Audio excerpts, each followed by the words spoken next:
Estamos iniciando mais um programa Café com Letras Podcast. Hoje estamos recebendo aqui um escritor, Marco Antônio de Almeida. Marco Antônio é uma pessoa conhecida na sociedade de Porto Alegre, na sociedade do Rio Grande do Sul, e hoje aceitou o nosso convite para vir até o nosso podcast Café com Letras, né? Que é um podcast que fala sobre tudo, mas em especial dos escritores do nosso Rio Grande do Sul. Então, para nós do podcast, Marco, é uma satisfação receber o amigo aqui e dizer que você é uma pessoa especial para nós, que faz parte do nosso ciclo de escritores, né? Muito obrigado. Além de ser uma pessoa muito conceituada e com uma relação muito grande em Porto Alegre. Muito obrigado pelo espaço também e sempre encontrar o amigo sempre é um prazer. Também para nós. Então vamos aproveitar e fazer um tintim do nosso Café com Letras? Vamos lá. Aí.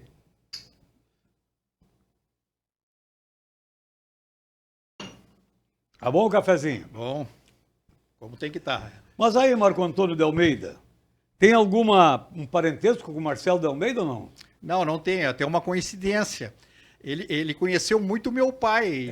Meu pai faleceu faz alguns anos, né? Mas o meu pai era muito amigo de um amigo do Marcelo, né? Que é o Davi Delvox, que era o fotógrafo, né? O meu pai conheceu o pai do Davi Delvox e o meu pai ali conheceu o Marcelo ali, né? Que o Marcelo também é muito amigo do Davi, né? Mas o Marco... não temos parentesco. Não, é que o Marcelo é amigo em comum nosso, né? Isso. Uma pessoa muito boa, a gente gosta muito dele. Ele é um colega advogado que luta pela sobrevivência. E hoje a situação está crítica, né? É verdade. Realmente. É natural de Porto Alegre, estudou no Colégio Militar. Conta um pouco da tua história para nós. Eu nasci em Porto Alegre, né? E sempre vivi em Porto Alegre. E, curiosamente, sempre vivi no bairro Cidade Baixa, né? Sim. Nunca saí do bairro, né? E ingressei no Colégio Militar, no antigo curso primário do Colégio Militar, né? Que não existe mais. Não existe mais, hoje é só segundo grau. Né? Hoje só existe a partir da quinta série, que existe sexta série. Mudou um pouco. Mudou toda. Ainda peguei o tempo antes da reforma. Sim. Mas eu fiz o primário no Colégio Militar, depois fiz concurso para poder seguir no ginásio e no científico. Sim. E acabei completando lá o meu estudo na escola militar, né? Sou muito grato ao Colégio Militar, né? Sim. Acho o modelo sofre algumas críticas, né? Mas é críticas de desinformados. O modelo do Colégio Militar é muito bom, das escolas cívico-militares são muito bons. Né? Sim. E depois que eu saí do Colégio Militar, aí vamos fazer vestibular, fiz vestibular para Direito na Universidade Federal. Sim. E lá eu cursei os 5 anos e pouco do curso de Direito na Universidade Federal do Rio Grande do Sul. Você formou no que ano? Eu me formei em 1986. 86 que eu me formei, né? E labuta na advocacia desde aquela época? Não, qual é a tua... O que aconteceu? Se tu me permite eu fazer um pouco mais de uma abordagem sobre a minha vida, né? Muito importante, importante. Eu, em 84, né, ainda era no tempo do período autoritário no Brasil, eu acabei presidindo a União Estadual de Estudantes, né? Foi em 1984, bem na época do final. Finalzinho, né? Peguei um congresso em Cruz Alto, um congresso Cruz Alto bem tumultuado, por sinal, como eram os congressos daquela época, né? Exato, Mas eu acabei... Tudo sob vigilância, né? Sistema em cima, né? E a briga ideológica, que o pessoal acha que era muito, já existia muito naquela época. E aí eu fui eleito e fui reeleito na União Estadual de Estudantes, né? E aí sim, né? Depois que eu saí da União Estadual de Estudantes, depois que eu me formei, né? Colei grau no Direito da Universidade Federal, eu pensei, não, agora eu tenho que ver o que eu vou fazer. E eu comecei a advogar. Sim. E eu acabei advogando 5 anos, né? Até que prestei concurso para o Tribunal de Justiça do Estado. Aí eu logrei aprovação, concurso, né? Era para assessor desembargador, né? Hoje esse concurso não existe mais, hoje são cargos em comissão. São cargos em comissão, exato. Mas eu peguei o único concurso que teve, né? Foi o único concurso que teve, né? Inclusive foi o falecido desembargador Sérgio Miller que lutou muito por esse concurso, para que fosse concursado. Sim. E eu entrei numa turma que agora todos praticamente estão aposentados. Isso aí foi na década de 90 ainda. Sim. Mas trabalhei bastante no Poder Judiciário, né? peguei aquela experiência de advocacia 5 anos, né? Tribunal de Justiça, e também fui convidado para começar a ministrar aulas na Universidade Luterana do Brasil. E fiquei... Ubra Canoas lá, Ubra Canoas, fiquei 26 anos na Ubra Canoas, sim, né? Sim. Nas cadeiras de processo civil e estágio. Eram as matérias que eu ministrava lá, né? Aí sim, em 2018 eu comecei meio a diminuir ritmo, né? Sim. Chegou uma hora aí, Itacir, que tu sabe como é que é, né? A gente, quando tu percebe, tu vê assim, pô, mas eu passei a minha vida inteira só trabalhando, né? E sabe que no Poder Judiciário, embora há mitos de que se trabalha pouco, que tem isso e aquilo, não é bem verdadeiro isso. Não é verdadeiro. Né? Claro que não. Eu trabalhava finais de semana para poder dar conta do volume de serviços, né? Sim. Que se tem, né? Então eu comecei a diminuir o ritmo, parei de dar aula em 2018, né? E em 2023 me aposentei do tribunal, né? Sim. Mas como eu já te comentei numa outra entrevista do meu livro anterior, né? Sim, sim. Quem é rei nunca perde a majestade. Não que eu esteja me achando rei, eu estou usando só o ditado. É, né? Claro. Eu não consigo me ver sem continuar espalhando conhecimento de outras formas, né? Então eu acabei também me formando em História. Da Unijuí, porque a história, Itaci, sempre foi um sonho meu de infância, te confesso. Né? Eu sempre digo assim, eu tenho amor pelo direito e paixão pela história. Né? Olha aí, viu? A história me emociona mais do que o direito, embora o direito eu tenha feito a minha vida toda no direito, mas sempre a história me emociona muito, né? Sempre me toca. E eu disse, não, vou fazer história, né? E fiz pela Unijuí. Me formei com uma média final muito boa, 9,7 no curso todo, né? E o trabalho de conclusão foi aquele livro que eu te trouxe da anterior, né? Que eu escrevi, da legislação autoritária do regime militar de 64 a 85. Isso.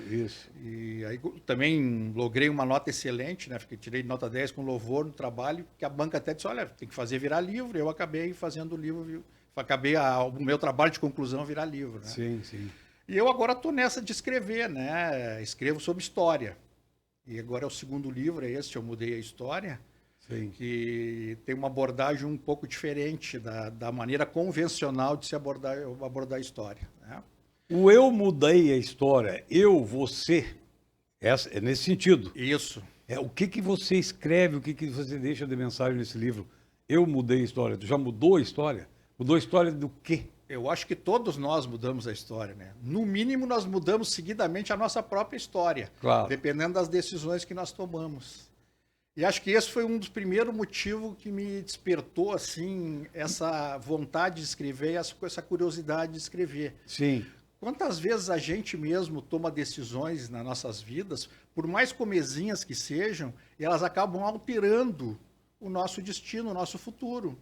Claro. Então, assim, eu perco um ônibus que eu pego convencionalmente. Aí eu, vou ter que pegar o ônibus que vem depois. Eu achei interessante quando tu falou esses detalhes da última vez. E aí, nesse ônibus, eu acabei, que não era para me pegar, eu acabei conhecendo uma pessoa, a gente começa uma relação e acaba casando. Claro. E tem filhos, quer dizer, a nossa vida é com base nesses detalhes. Então, a gente sempre está mudando a história. E eu sempre também tive aquela questão que todos nós temos um pouco, Itacir, aquela questão de sentimento de culpa por errar ou por tomar decisões erradas. Então, quando a gente toma uma decisão que é errada, tu fica sempre assim, mas se eu tivesse feito isso, teria sido diferente, não teria mudado ou não. Então, isso é uma coisa que sempre me causou uma inquietação, né? Então, eu comecei a perceber que todos nós, e a tua pergunta é muito propícia nisso aí, né? Todos nós somos agentes de mudança da história. Ou da história macro, ou da história micro, que é a nossa e das pessoas próximas, né? Nesse livro eu trato das questões macro. Das mudanças da história daquelas pessoas que são anônimas. Sim. Que são quase desconhecidas, mas que nunca a história se preocupou com elas. E aí vem o segundo motivo por que eu escrevi esse livro. Que é, de certa forma, corrigir uma injustiça histórica com personagens secundários ou terciários, que não são tão importantes. É o motorista do carro, é o marinheiro do Titanic. São pessoas que passam em branco nos livros de história. Correto. O que a história costuma tratar, Itacir, queridos telespectadores aqui do podcast. A história gosta de tratar de reis, de generais, de presidentes, claro, de rainhas, né, de batalhas, né? E eu penso assim que a história, quando é analisada dessa forma, ela não é democrática, porque ela exclui pessoas que são talvez tão ou mais importantes do que generais, do que presidentes e esses outros aí, né? Claro. Então o meu livro é um resgate dessas pessoas, né? E também para ressaltar a importância dos detalhes na vida de cada um. As pessoas dizem de vez em quando, né? Tu já deve ter ouvido 50 mil vezes. Isso é só um detalhe. Ora, o detalhe, dependendo do detalhe, ele pode ter uma carga decisória de mudança na tua vida excepcional, né? É verdade. Então, esses foram os dois motivos, assim. Foi a questão pessoal minha, né?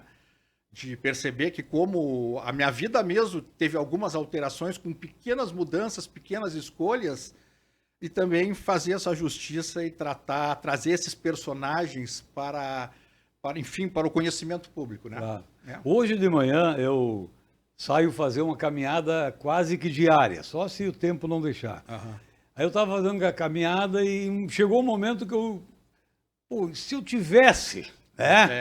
tivesse não tomado tal decisão, eu estaria aqui caminhando agora, nessa grama aqui, que deu a causa que eu passei por uma grama.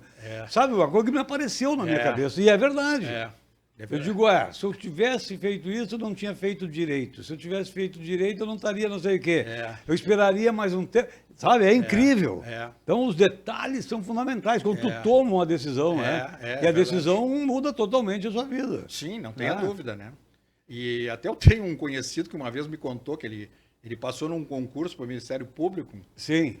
E ele disse que ele nem ia fazer a prova no dia, ele estava longe de Porto Alegre. Ele disse assim, eu não vou passar. E aí ele ficou naquela não vou, e foi. E passou. Então tu vê assim, a vida dele seria bem diferente, porque ele acabou sendo promotor de justiça. Claro. E se não ele continuar mais algum tempo, sei lá, de repente a vida dele teria tomado outro rumo, né? Normalmente é assim, entendeu? Por isso que é bom. Mas esse teu livro, ele explora mais o lado macro. Isso. São personagens... Que tipo de assunto, né, dá-nos um exemplo, assim, que não precisa explicar muito em cima para não perder a vontade de querer ler o livro, né? Mas... Eu vou te dar talvez o exemplo, se me permite, Tassir, que seja o mais, para mim, talvez o mais emblemático do livro, tá? Do personagem, Sim. Né? Todos conhecem o personagem Adolf Hitler. Todos conhecem. Isso é uma unanimidade em termos de conhecimento. Claro. Alguns mais e poucos menos. Hitler foi o ditador alemão que conduziu a Segunda Guerra Mundial. Sim. Mas o que aconteceu? Em julho de 1944, um grupo de militares alemães, junto com alguns civis, planejaram matar Hitler. A ideia era qual? A ideia era, com Hitler morto, eles tomariam o poder, tentariam acabar com a guerra que estava destruindo a Alemanha. Né? Certo. E para isso, né, tem alguns filmes até, né, Itacir, sobre isso, a Operação Valquíria, a famosa Operação Valquíria, tem vários filmes, tem livros sobre isso. Tem. Aí o que aconteceu? O coronel alemão que era o cabeça, o cérebro do atentado, ele foi até o quartel-general de Hitler, lá onde hoje é situado na Polônia, antigamente era território alemão. Ele foi até lá com uma bomba colocada numa pasta. Certo. Ele foi com 2 bombas. Só que ele tinha que montar as 2 bombas na hora. Né? E o que aconteceu? A reunião com o Hitler foi antecipada em meia hora, e ele quase não teve tempo, porque ele precisava montar as bombas. Ele foi num quarto ali, claro, pediu lá um banheiro ali, sim, e disse, olha, eu preciso me arrumar, deu uma desculpa, né? Claro. E aí só que ele era um herói de guerra, esse coronel alemão, Stauffenberg, que ele foi ferido e ele não tinha os dedos de uma mão e o outro braço era pela metade. Então ele tinha que montar a bomba rapidamente, né? O que aconteceu? Ele tirou as 2 bombas, que precisavam ser montadas, montou uma, E naquela pressa, batiam na porta para ele ir, o Hitler estava esperando. Claro. Ele acabou levando só uma bomba para o atentado. E olha só como o detalhe muda a história. Se ele tivesse levado a outra bomba junto, mesmo que desmontada, Sim. o efeito seria avassalador, né? Aí o que acontece? Ele leva uma bomba na pasta, chega na reunião com o Hitler e bota essa bomba bem nos pés do Hitler. A bomba que estava dentro da pasta. Maleta, claro. Com a maleta. Aí o que acontece nesse ínterim? Ele, lógico, ele não era suicida no caso, ele deu uma desculpa, sabe? Olha, eu tenho que dar um telefonema para Berlim, né? Ah, tá, pediu licença, saiu, tinha mais 5, 6 minutos para a bomba explodir. O que aconteceu? A bomba realmente explode, mas o Hitler não morre. Por que não morre? Porque um coronel alemão, e é esse personagem que eu trato nesse capítulo específico, esse coronel alemão chegou do lado do Hitler, porque ele era um assessor do Hitler, né? Sim. Ele chegou do lado do Hitler e viu aquela pasta nos meus pés, como a tua mesa aqui, que pasta chata essa, tá me incomodando aqui, tá em lugar errado. Ele tira a pasta e bota atrás do estrado de madeira da mesa, de forma que isso aí protegeu o Hitler do atentado, né? A bomba explodiu, morreram alguns que estavam em volta da mesa, mas claro. O Hitler não, o Hitler só saiu ferido, rompeu o tímpano pela explosão da bomba, claro. Sofreu alguns arranhões e tal, mas saiu vivo, né? Se tivesse aquela segunda bomba, até hoje se questiona por que ele não deixou a segunda bomba, porque aí não teria ninguém escapado, né? Claro. Mas é aquilo que eu digo, eu até justifico no livro Absolvo o Coronel, porque ele, naquela pressa, naquela pressão, olha só o momento que era, né? E ele deficiente da situação, né? Exatamente. E assim, Itacir, por que eu considero esse episódio tão emblemático para efeitos de mudou a história? Porque olha só, se Hitler tivesse sido morto em 44, a guerra teria acabado quase um ano antes. Sim. Foi o pior ano da guerra, foi o último ano que morreu mais gente. Aí eles matavam. Segundo, provavelmente não existiria a cortina de ferro, porque a guerra acabando antes, o Exército Vermelho não tomaria toda a Europa, não teria libertado toda a Europa Oriental, como liberou a Polônia, etc, etc. Sim. Então nós não teríamos nem a cortina de ferro, provavelmente não teríamos a Guerra Fria. E assim, o século teria sido diferente. Sim, então, eu digo, olha só o pequeno gesto. Gesto inconsciente dele, ele tirou a pasta que estava incomodando, botou atrás, e aquela situação acabou também beneficiando o Hitler em termos de ele sobreviver ao atentado, né? Mas o coronel que colocou a pasta... O coronel perdeu as duas pernas e morreu no outro dia. O que colocou a pasta? Colocou a pasta. E ele levou a bomba. Mas ele não tinha saído? Não, mas ele, não, o coronel que levou a bomba, colocou a bomba. Não, que... Morreu depois do que deve ter matado, na hora. O que retirou eu tinha entendido que foi o que retirou a pasta. Sim. O que retirou a pasta, eu vou falar dos dois. Saca. O que retirou a pasta, isso aí teve as duas pernas arrancadas, né? Porque ele tirou a pasta, mas ele ficava ele tinha como tarefa ficar circulando na reunião. Claro. Ele tirou a pasta para não incomodar o Hitler. E aí ele acabou levando ele perdeu as duas pernas e morreu no outro dia no hospital. Ele era um coronel, foi promovido a general, como herói de guerra, pós-mortem, né? O coronel Stauffenberg, que foi o coronel que botou a bomba, ele rapidamente conseguiu se evadir do quartel-general, não sem algumas resistências, porque os portões estavam todos fechados. Claro. Soou o alarme, Imagina. Soou o alarme, né? Ele meio que deu sorte, eu conto no livro até, ele deu sorte nesse processo de sair de lá, ele conseguiu sair. Chegou em Berlim, e Berlim não sabia se Hitler tinha morrido ou não, porque a ideia era um golpe de Estado. Sim. Né? O Hitler está morto, agora assume o exército... Vamos parar com a guerra e tal. Essa era a ideia do grupo, né? Mas aí o que aconteceu? Começaram a vir as notícias de que o Hitler não tinha morrido. E com o Hitler vivo não tinha como dar golpe de Estado. Não tinha como dar. Claro. E aí aconteceu isso aí, né? O Hitler acabou não morrendo. Na mesma noite, inclusive, mandou prender todos, né? E o coronel e mais 3 oficiais alemães, esses foram fuzilados na mesma noite. No quartel-general da reserva alemã em Berlim. Sim. Eu tive lá, inclusive, né, no quartel-general, tem uma estátua do coronel exatamente no lugar onde ele foi fuzilado, né? E aí ele acabou sendo fuzilado e sim. incineraram o corpo, porque eles não deixavam, os nazistas tinham esse hábito dos inimigos, eles não deixavam ser enterrado, eles incineravam para não ter caixão, não ter lugar de peregrinação depois, sabe? Para as pessoas irem, homenagearem, não, eles simplesmente, os nazistas tinham esse hábito, né? E esses 4 oficiais foram, né? E aí a guerra continuou mais um ano quase, com todas as consequências, né, que nós tivemos, né? Tu imagina só, Itacir, um século XX sem cortina de ferro. O comunismo provavelmente não teria durado até 89, como ele durou com a queda do muro. Sim. Talvez nem tivesse se limitado só à União Soviética e não teria durado tanto tempo.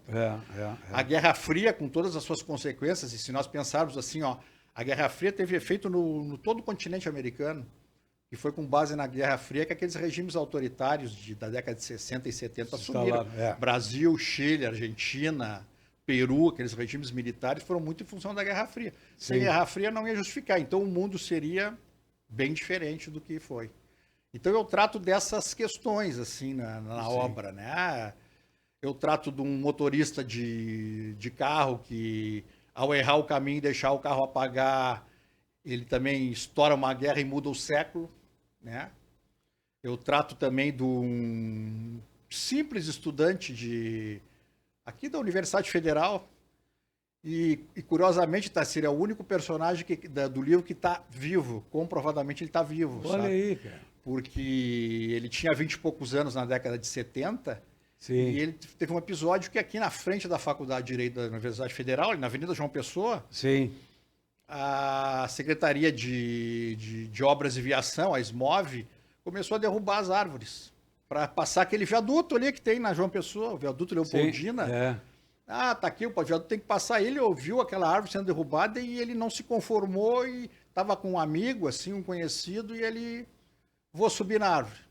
Subiu na árvore, olha, subir numa árvore em 75... Nossa! Olha, tava arriscando não acordar. Tava arriscando mesmo. Ou descer. Não, tava arriscando tomar um maço. A baioneta. E ele subiu na árvore e ele passou lá, o pessoal levando o lanche. Porto Alegre, na época, assim, ó, acabou, foi a primeira transmissão, assim, das rádios ao vivo do local, sabe? Na década de 70, assim, as rádios foram todas para lá e de forma que o próprio poder constituído na época ficou, peraí, não podemos chegar aqui e tirar ele na marra. Vai ficar chato, né? Não vai ficar legal. Toda a imprensa em cima ali e tal. E esse rapaz, que agora, lógico, ele é um senhor agora, ele nem era daqui, ele era mineiro. Ele foi embora 2 anos depois, ele voltou para Minas Gerais. E eu encontrei ele, né? Eu escrevi o livro, sempre meus livros são com base em pesquisa profunda, e o capítulo desse livro eu disse, olha, eu gostaria de mandar para ti antes, porque eu quero que tu diga se alguma coisa está errada desse livro, né? Eu fiz tudo pesquisa. E ele foi muito solícito, se emocionou com o fato de eu estar escrevendo e lembrando o nome, não, por ele ter mudado a história. Em que termos ele mudou a história? Ele ajudou muito, Itacir, a criar a consciência ecológica. Ninguém dava muita bola para... É verdade. Hoje, por exemplo, o cachorro, todo mundo é ligado. E que bom que é assim. Claro. Mas naquela época só tinha a Dona Palmira, que tu deve te lembrar. A Dona Palmira Gobi, que cuidava dos bichos, era só ela. Era única. E criticada às vezes. Não, criticada, disse que era louca. Chamava ela louca, folclórica, né?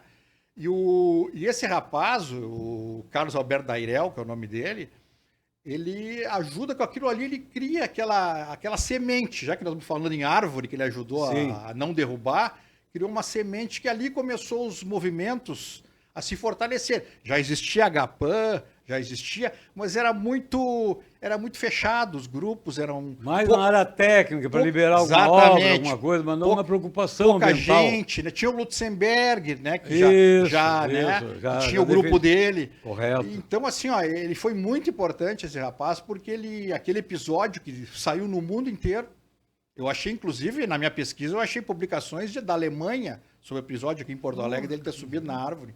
Então, aquilo ali ajudou, muita gente se empolgou e passou a verificar, peraí, não é só uma árvore. Porque os que estavam derrubando a árvore tinham esse discurso, né? Sim, claro. É só uma árvore. O prefeito na época, para ter uma ideia, eu vou contar essa curiosidade, era o Telmo Thompson Flores, era um prefeito construtor, era engenheiro, sim, né? Isso. E ele até justificou, eu estou botando essa árvore abaixo, mas eu plantei mais 1.000, não sei aonde, mais 500, não sei aonde. É aquela justificativa. Aquela justificativa, né? E no fim não colou. A árvore foi salva, o viaduto foi desviado. Sabe que aquele viaduto não era para ter aquele traçado. Por causa dessa briga, tiveram que dar uma desviada no viaduto. Olha aí, cara. Então, assim, foi um personagem que mudou. E eu disse para ele, não, tu é uma pessoa importante. E eu ainda comentei com ele, né? Olha, eu era um adolescente, eu disse pra ele, eu tinha aí 12, 13 anos, mas eu nunca esqueci daquilo, disso. E assim, sempre me chamou a atenção aquele episódio, a coragem, que bom que eu tô tendo a oportunidade, eu falei pro Carlos, de escrever sobre isso aí, porque é daquelas coisas que me marcaram na minha vida. Claro, foi esse episódio. E eu ainda, anos depois, vou estudar exatamente na faculdade que fica em frente da árvore, que é a Faculdade de Direito da Universidade Federal. Sim. Então, assim, vê bem, é um personagem esse aí, muito importante, mas quem se lembra dele? Muito pouca gente se lembra dele, né? Então, eu quero dar voz a esses personagens da história que sempre foram colocados uma espécie de segundo plano. Sim. Não, ninguém se lembra do coronel lá da Paz do Ritter, ninguém se lembra do motorista lá que errou o caminho e tal. Então, temos que dar voz, temos que democratizar a história. Sim, né? exatamente. Há poucos dias aí, eu acho que em algum tempo, eu vi uma reportagem sobre... Eu até vi uma foto dele em cima da árvore. Isso. E ele já veterano ali, mais velho que nós, talvez. Não, ele é mais velho que nós. É, mais velho que nós, sim. Não, e assim... Tu vê, né? A história é incrível, né, cara? Que ele ganhou, ele veio em Porto Alegre na década... Ele veio alguns anos atrás porque ele ganhou o título de cidadão de Porto Alegre. A Câmara de Vereadores resolveu dar. E também a Zero Hora, o jornal, né? Ele fez muitas matérias no ano passado, porque fechou 50 anos do episódio. Então fez muita matéria. Então foi aí que eu... exatamente, foi isso aí, né? Ele com aquelas calças boca de sino. Do tempo... Que era moda na época. Era moda na época, ele com aquelas calças, e aí ele botaram a foto dele agora, né? É um senhor lá, tá trabalhando ainda assim. Deve ter uns 75 anos de idade aí, né? Ele deve ter, ele tá nessa linha aí, né? Mas foi um personagem importante e marcante, né? Mas quem, que bom, né? É isso que marca a história, né? Marca a história, né? Mas eu tava... Até me alcança ali o livro, eu quero dar uma olhadinha na capa dele aqui, porque essa capa... Essa capa é muito interessante, né? Outra vez tu me trouxe ela impressa, né? No papel, né? Agora ficou muito boa a capa, né? Ficou muito boa. A capa é os personagens que... né? Tu quer dar uma explicação para nós? Posso dar. Esse jogo aqui é um jogo de dominó. É um jogo de dominó. Um dominó onde tu clica no primeiro e ele vai derrubando e pode fazer caminhos diversos. Exatamente. Qual o objetivo dessa imagem na capa? O dominó é exatamente no seguinte sentido. Na medida que se toma uma decisão, o que acontece? Aquilo ali tem um efeito dominó e cai tudo por um lado. Sim. Se tu tomar outra decisão, vai tudo por outro lado. Certo. Então, são essas decisões que acabam modificando, né, a história. Aqui tem um oficial alemão. Tem um navio. O navio é o Titanic. O Titanic. É um episódio que eu conto do Titanic, de um marinheiro. Tá contando no livro também, né? Esse Jeep aqui, esse carro aqui. Esse Jeep é o motorista do arquiduque Francisco Ferdinando da Áustria, que em 1914... Francisco Ferdinando, né, cara? Do Império Austro-Húngaro. Eu estudei sobre esse cara já. Esse motorista acabou errando o caminho e foi dar ré no carro e o carro apagou, e com isso ele permitiu o atentado que matou o arquiduque, e com isso teve todas as consequências. A maleta deve ser a maleta do coronel lá. Coronel, exatamente. Né? E o binóculo, aqui tem um binóculo, tem uma chave. O binóculo do Titanic. Né? Sim. A chave também é dos armários do Titanic. Tem uma moeda de ouro. A moeda é muito interessante, esse episódio. Muita gente curte a Revolução Francesa, né? Sim. Porque ela foi uma revolução importantíssima. Essa moeda foi o seguinte, foi quando o rei da França, Luís XVI, o famoso marido da Maria Antonieta, ele tentou fugir de Paris, ir para a fronteira da França, lá com a Prússia na época. Ele tentou fugir. E com essa fuga, o que ele pretendia? Ele pretendia se aliar a estrangeiros para atacar a Revolução. Sim. Contra a Revolução, que a Revolução estava derrubando ele. Sim. E o que ele fez? Ele fugiu disfarçado, viu, Itacir? Ele fugiu disfarçado de um serviçal. Que não é que nem hoje, todo mundo sabe qual é a cara do presidente. Ah, sim. Naquela época. Não tinha essa comunicação toda aí. Não tinha, né? Claro. Então ele fugiu disfarçado e tal, claro. né? Mudava a roupa, mudava o estilo, caminhava diferente, já era outra pessoa. Exatamente, né? Só que eles cometeram alguns erros nessa fuga, né? A família real, porque em vez de pegar uma cocheira, um coche, uma berlinda que se chamava na época, sim, meio, digamos assim, meio pobre, com aparência de pobre, eles pegaram uma, tipo assim, tu sai com uma Ferrari, né? Isso aí já chama atenção. Chama atenção, claro. E essa moeda, Itacir, ela se resolve o seguinte, ó, quando ele chega na fronteira, o Luís XVI, tem um cara que olha na fronteira pro Luís e diz, mas espera aí, essa cara eu conheço, olha só, essa cara eu conheço. O cara disse assim, né? Esse cidadão era um revolucionário, né? Sim. Eu conheço esse cidadão, né? De onde que é? Aí ele parou para perceber o jeito que ele caminhava e aquela história, ele tinha pose de rei, né? O Luís XVI tinha pose fora, de rei. Todos eles eram criados assim. Disse, não, lógico. Esse cara ele cara é da realeza. Mas daqui a pouco ele pensou assim, não, mas pera aí um pouquinho. Ele tinha servido em Versalhes e ele tinha visto já o rei.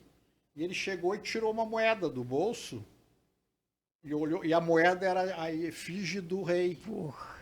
Puta, mas é o rei esse aqui. Vou tentar barrar.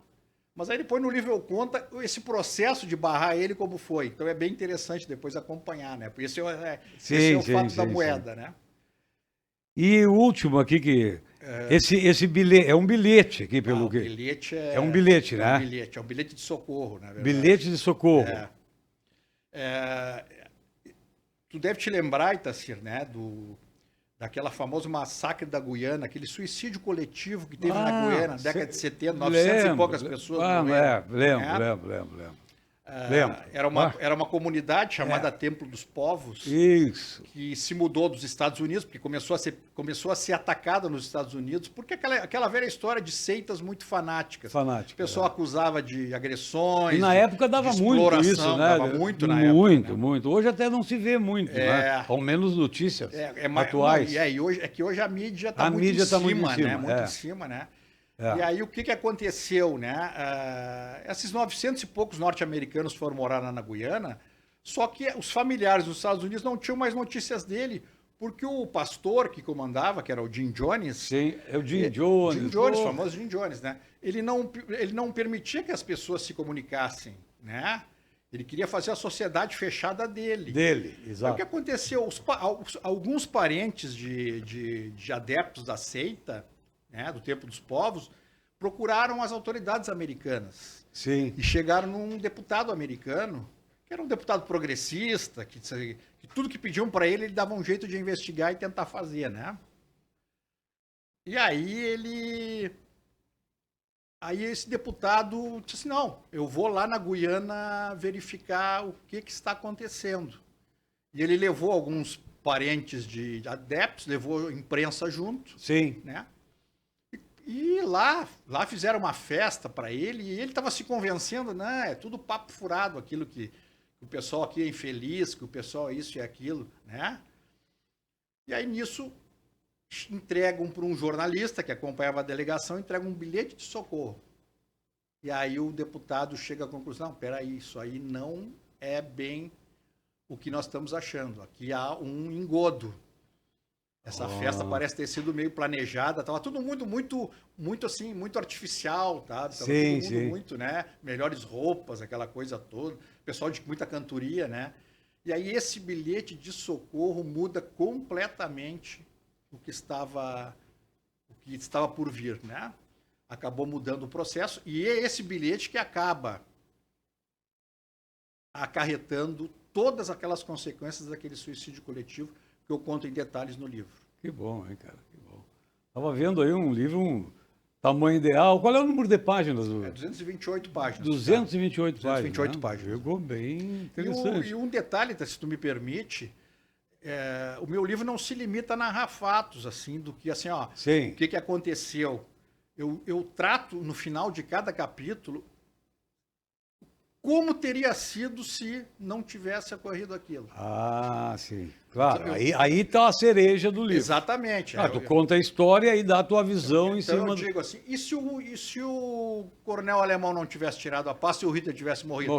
Claro, é um exercício hipotético de historiador, né? Claro.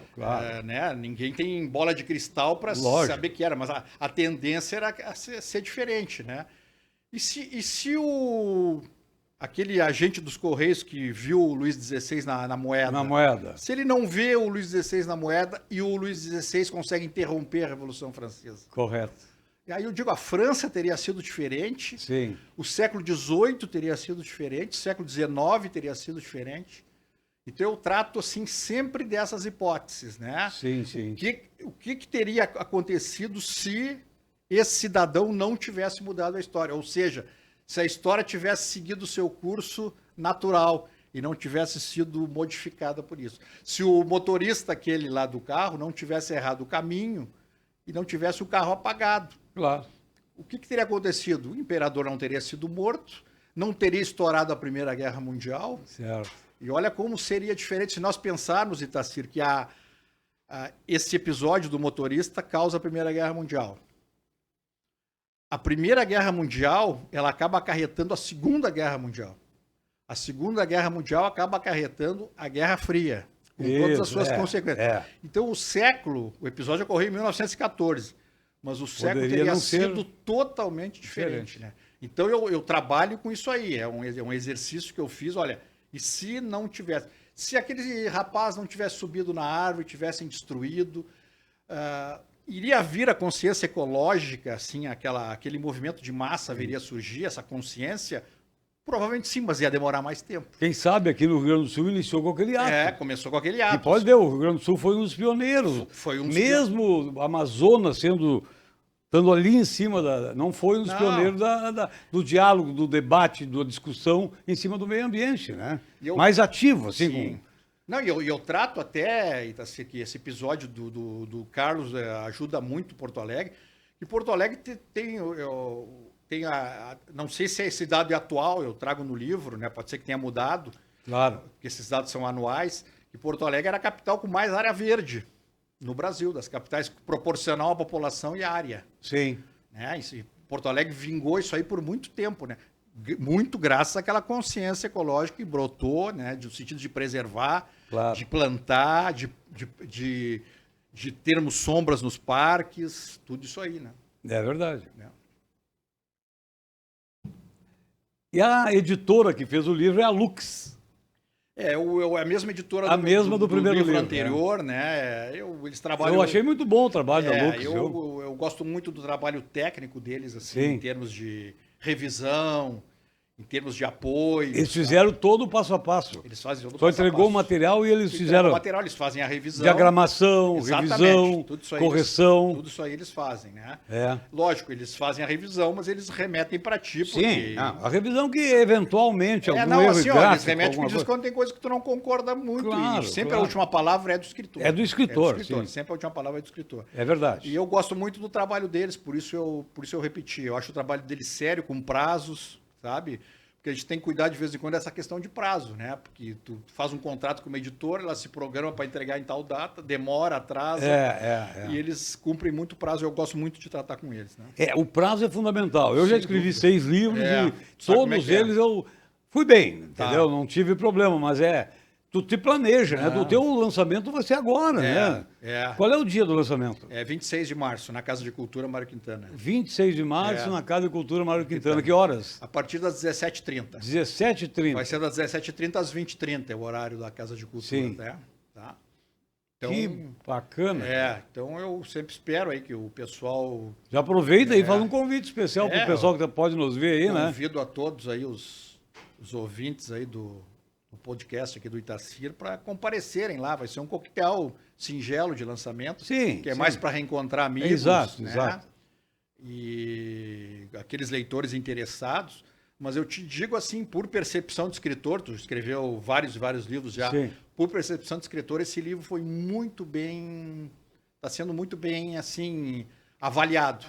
Mesmo que o não tenha sido lançado ainda, claro. Só o fato que nem essa conversa que eu estou tendo contigo, o pessoal, pô, mas que interessante isso, e todo mundo se vê, de alguma forma, nessa situação de ter mudado a história. Peraí um pouquinho, minha vida, como é que foi? O título é convidativo, foi muito instigante, né? É instigante, sim. Então o pessoal, todo mundo se enxerga um pouco no livro, no título também, né? Sim.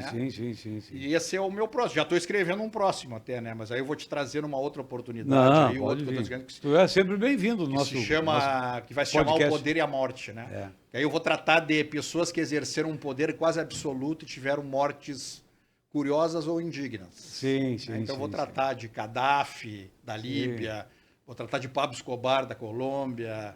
Vou tratar desse pessoal todo. Né? Hoje, do Irã lá, né? Tem todas as histórias. Vou tratar aí, né? desse pessoal do general argentino, Jorge Videla.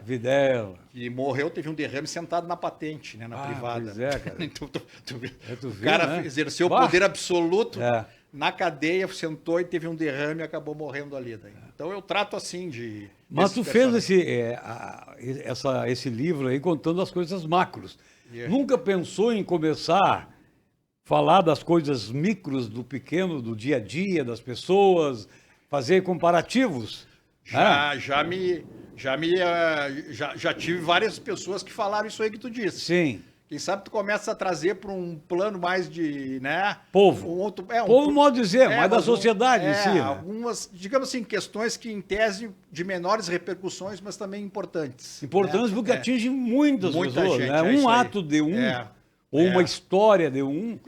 As pessoas, né? Sem dúvida. Né? E nós temos várias histórias pitorescas aí, isso aí. Que o cara não deu o passo e o chão caiu na hora que ele puxou o pé para trás. Um exemplo, assim, né? E a gente vê na própria internet o cara atravessando a rua, quando vê o cara deu um passo, desmoronou lá um buraco e tal. Tem coisas assim que... A gente mesmo, se tu pensar assim, acidentes de trânsito que matam pessoas, se tu pensar assim...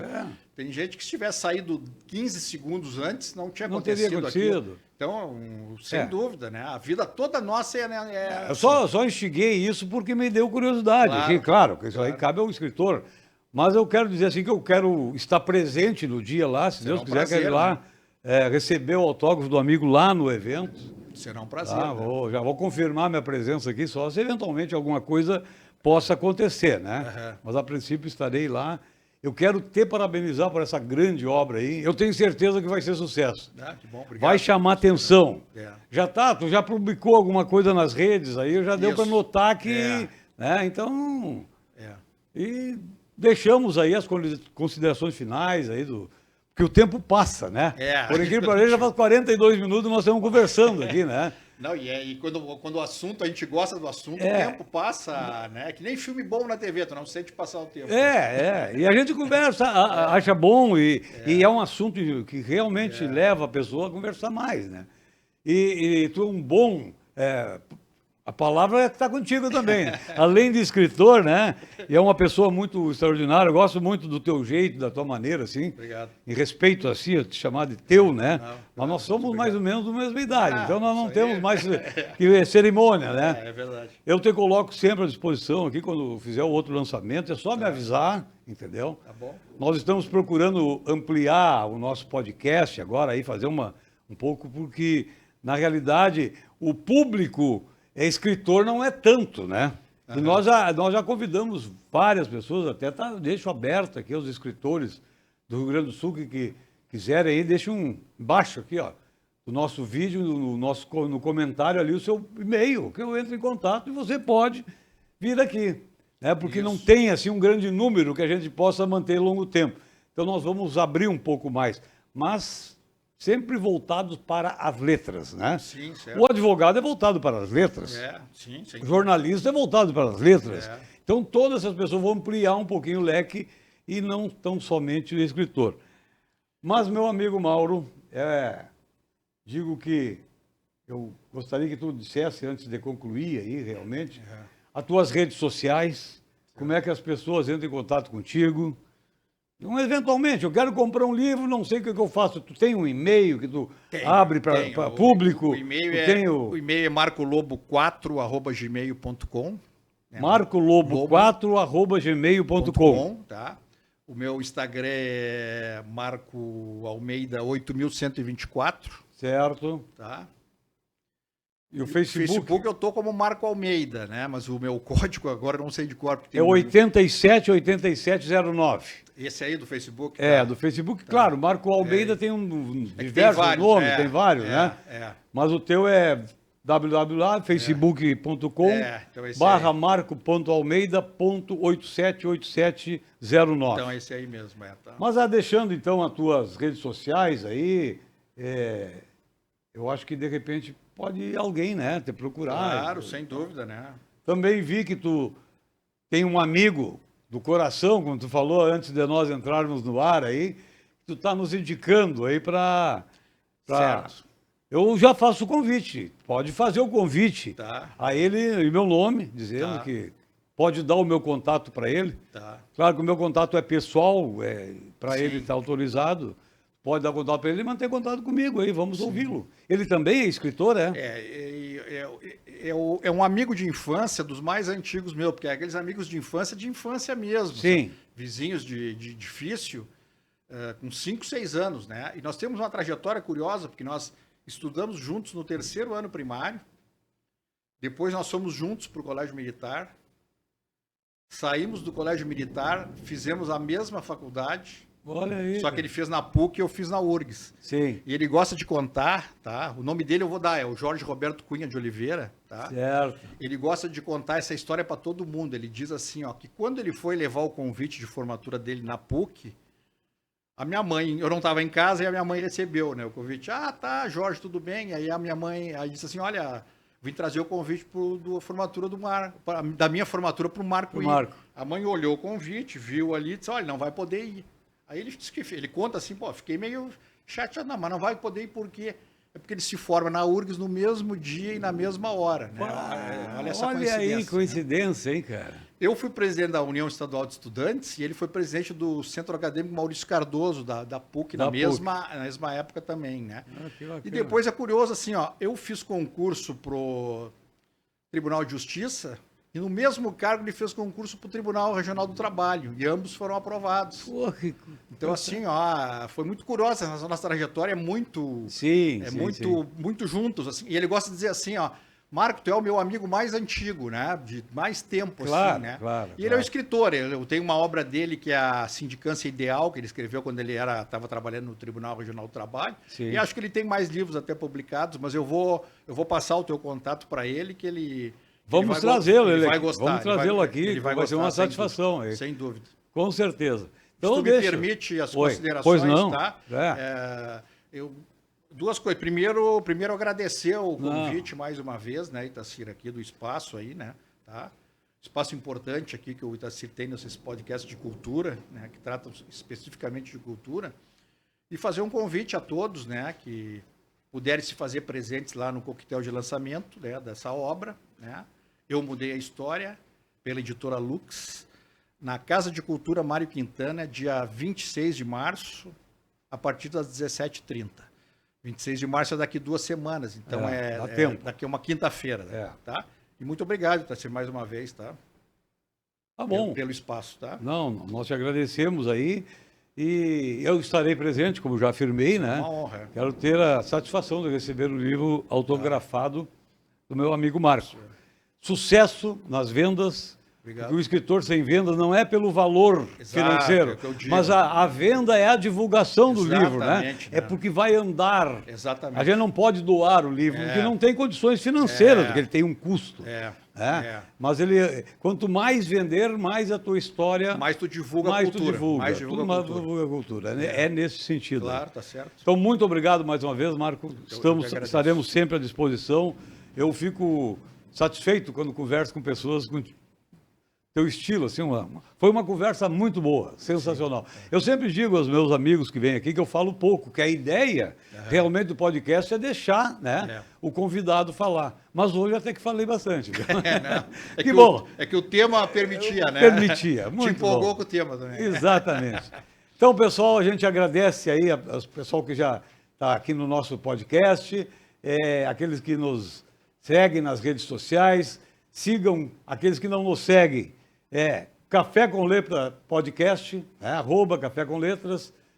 E estamos todas as semanas, né, postando aqui no nosso YouTube, no nosso canal do YouTube, especial do podcast, uma entrevista para falando sobre cultura.